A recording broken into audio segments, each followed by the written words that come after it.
Back. We're here for Bill Wallace, Captain for America. Bill's been great for us. We've had a lot of content we put on his show the last few months on the monuments and other issues in Louisiana. I'm Charles Marsala. I'm filling in for Bill tonight as he's at a Second Amendment gun show in St. Bernard Parish. I want to thank Bill for what he's done for New Orleans, and he's everywhere. Every time I go out for a political event or something else, you can see Bill. He does a lot of homework to prepare for his shows. He really cares for New Orleans. Right now I have a caller in, Charlie Bordelon, Charlie is working on an amazing situation right now, because where we've seen monuments come down across the nation, Charlie is about ready he's pushing through getting one done in Beauregard Parish in DeRidder, Louisiana. Charlie, how you doing? Charlie, you there?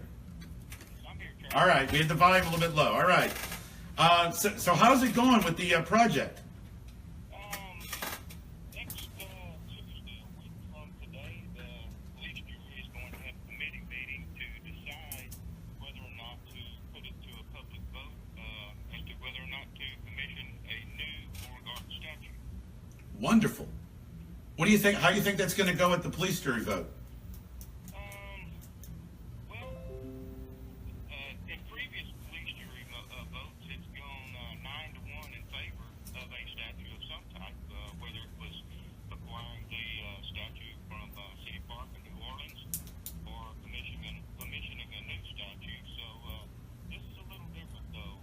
I've been pushing for everyone to have a voice on this, unlike some other cities who just decided to take it upon their own, whether it was a political organization or a mayor or city council or whatever decided to take statues down. WGSO. What I was pushing for was for everyone to have a voice, and I'm excited about this.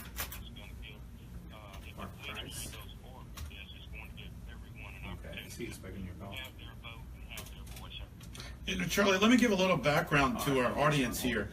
So police jury, the parish out in Beauregard, which is about 50 miles north of Lake Charles, has about 10 districts. We have 10 members on what's called the police jury, whereas out here we have a city council. I got that right? That's correct. All right, and you guys built a beautiful new courthouse. I was out there recently to look at it, and with that, you're able now to decide how to. You honor Beauregard. Your name is Beauregard Parish, so you guys have to do the politics through this difficult era of how do you honor your parish namesake and really appease people that oppose that. Is that pretty much what you've been trying to do for a few months? That's exactly right, and we want everyone's voice to be heard, but in public polls around here, there's been 3 or 4 polls done, and they range anywhere from 95 to 99% of support of a Beauregard statue. So that's a big number, but you still have to deal with the vocal minority, it seems.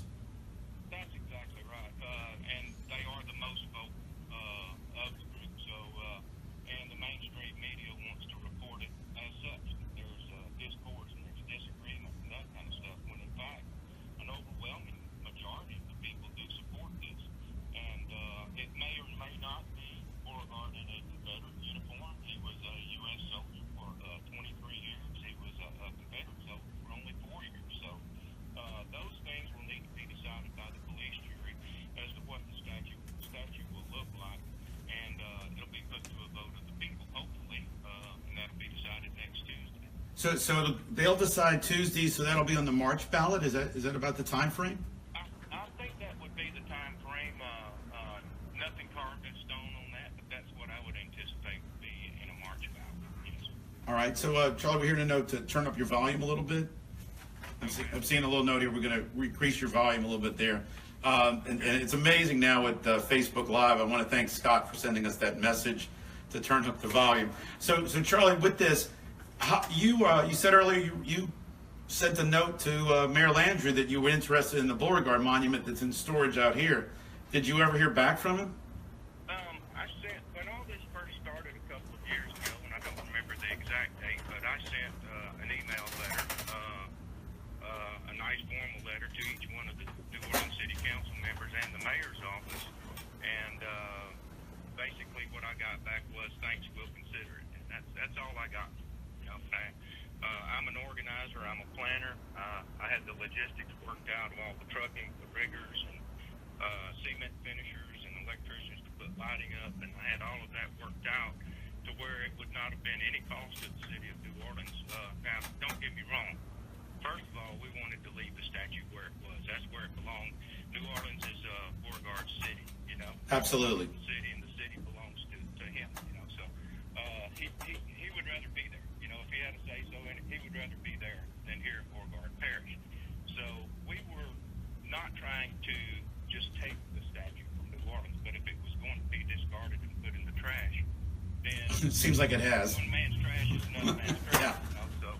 So we had it all put together to where this would not have been any cost to the city of New Orleans or to Beauregard Parish. It would have been all through private donations, and the new statue is through private donations as well. Well, you know, and I know you guys decided at one point it didn't look like the city of New Orleans was ever going to get back to you, so you decided to take matters into your own hand and look for a new statue, it seems, right? That's exactly right. Yeah, who knows how long the Beauregard equestrian statue will be tied up in litigation. I may not live to see the day that it would be available. So we took it upon our own to commission, or at least look into the possibility. Had no idea what the cost would be of a said statue, of a new statue, you know. So we explored the possibility of a new statue, and people seem to get excited about that. So maybe even more than the equestrian statue from New Orleans. Do you have any ideas on how you guys are going to go? Are you going to try to stay with the Confederate theme, or go to I know he was head of the Louisiana National Guard. He ran for mayor of New Orleans. He was an engineer here. Have you guys thought about any ideas as to how do you stay with the Confederacy, or do you deviate? The police jury will need to decide that. They own the grounds where the statue will be going, so that will be their decision. It doesn't matter to me. I just want to support what the majority of the people in the parish want. I'm not part of the police jury. Like I said, I'm just an organizer and planner. I can make it happen whenever they give me the green light. Sure. It's just, you know, I want to support whatever the parish wants. So and whatever they design is fine with me. And I know when you walk into that building, Charlie, you have actually a monument on one side for veterans of other wars, Korea, World War II, Vietnam. Is that right? Yes, Okay. that's correct. So there's nothing right now honoring the men of Beauregard Parish that died in the Civil War. Okay. Yeah. No, there's no not. problem. Now, there is a small bust of Beauregard now in the All right, let me rotunda, get you guys on that. which was just recently put there. It's a small bust. It's about half life size, and it's set off to the side. So, but there is a small statue of Beauregard in the courthouse right now. Well, you know, it's interesting because I think Beauregard people should be proud. You walk into that square and you see Beauregard Credit Union, Beauregard like Diner. There's a lot of things with Beauregard on it. So I don't, you know, the parish needs to come to grips that Beauregard was a great man, and any of the opposition needs to back away, because this was a guy that said equal rights, one flag, one country, one people. I'm surprised they don't. I got to think he's one of the top 10 Louisianans of all time. Yeah, July 15th, 1873, he said that. Oh, is that what the day he did? Thank you. Yes. I've always liked getting a takeaway and learning something new. So there was some I think he worked with C.C. Anton, who was an African American lieutenant governor at the time on that deal. So you've done some research on that. I have, yes. I've done a lot of research on Beauregard. Before I put my name behind something, I do a lot of research on it, and I would not support Beauregard or anything to do with him if he wasn't worthy of that. So, you know, he's an honorable man. New Orleans should be proud of him, and we're proud of being named after him. You should be. I mean, he built the railroads. He was a great engineer. Actually, he was a hero of the Mexican-American War. Some think he did actually a better job than Lee with his plans on how to invade Mexico. He was an amazing tactician as well, and then he did the streetcar lines in New Orleans. So he wanted to work with the unification movement. He was a Renaissance man. Speaking of his military experience, one thing that has amazed me, people like to bring up, well, he fired the first shot of the Civil War at Fort Sumter. Well, the commander, the commanding officer at Fort Sumter was Robert Anderson, who he had studied under, studied artillery under. And during the battle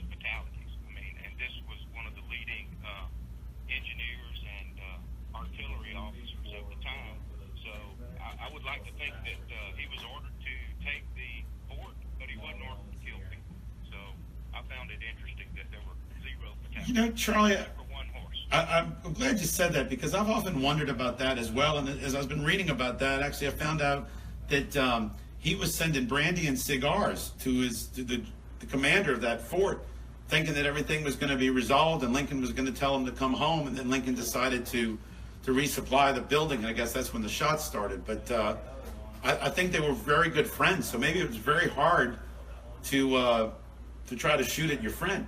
You know, History says that he was very fond of Anderson, and they were very close. So, yes, history supports what you're saying. Yeah. Now, I do want to give you a note here that just come across the desk from Mimi, and that is that the Democratic candidate Virginia won the election. So that puts monuments at risk there, which could impact us here. We just had Katie Couric in town doing a story on monument removal. So that's that Charlottesville deal is a tough thing for us. So that I don't know if that impacts the politics in Louisiana, but it definitely doesn't help the politics in Louisiana. Well, back to what I said earlier, the politicians of Charlottesville, the city of Charlottesville and Virginia, they didn't give the people a voice. That's what people are mad about. At least that's the way I see it anyway. The people of New Orleans or Memphis or Dallas or wherever these statues are coming down. Sure. Charlie, we got a break coming up here, but I wanted to say I think you're dead right, and a lot of respect for you guys for taking the slow path to make sure you got that vote and got buy-in of everybody.